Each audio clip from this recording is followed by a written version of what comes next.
This is Andrew Wicklund from Project Risk Consultants. We're going to quickly go over, we've already gone over the schedule check options in Primavera Risk. We're going through the third step of the risk process. Now we're just going to look at the report and how to run that. So for me, I can go through this two ways. I can open up the schedule check options and make sure I have the options I want checked and then run this. Or I can also go to the reports menu once again, and under the schedule check options I can click run schedule check.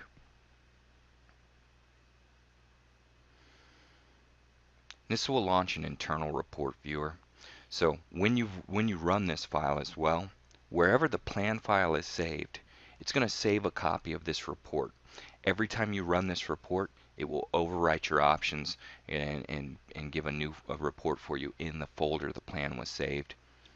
But I can also go into the file menu and I can do a save as.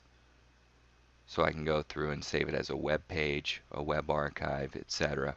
That way, if I run this on a contractor schedule or an internal schedule, I can run the report, send it back, and highlight where they should be fixing issues. So say for me in this schedule, we've got 5 open-ended activities.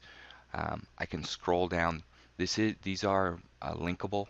So I see 5 open-ended activities. I can click on the blue link. It'll take me to those in the report. Now you'll notice there's blue links here. Anything where there's blue links is clickable. So I can sort this by detail and I can see this one finish has no successors. This one has no predecessors. This one has no successors. If I click on the activity, it'll actually bring me there in the schedule. So I'm looking at this activity and it said that the finish had no successors.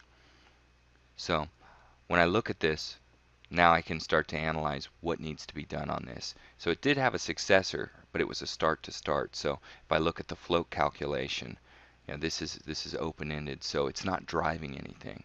So does that need to have an actual successor now? So this will go through, and not only when you run the analysis, it will bookmark all the activities that had an issue.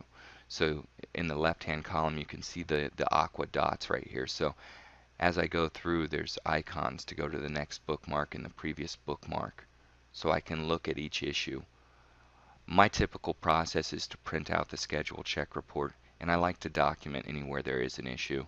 Even if we leave some issues because we don't have time to clean up everything, I at least want to document why it's not critical. If I click this show only bookmark tasks, it will show only the ones that have an issue.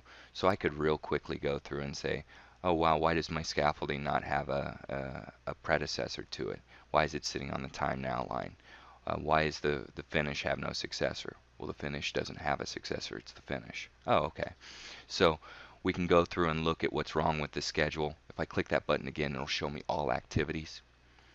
If I rerun the schedule check report, every time I rerun the schedule check, if I change the options, it takes all my bookmarks away and then it re-bookmarks the ones it finds. So this is a really good report, but it's the type of report that you have to be careful. Just because the report says something is a flag or something is an issue, it doesn't make it wrong. So if once you start trying to remove every flag, that's not the purpose of this. The purpose of this is to show you areas where there may be an issue so you can fix them. So that's a brief overview of the schedule check report. The report's real simple, real easy. There's not much to see in terms of the report. Nice format. It's how you use this that's going to be really important.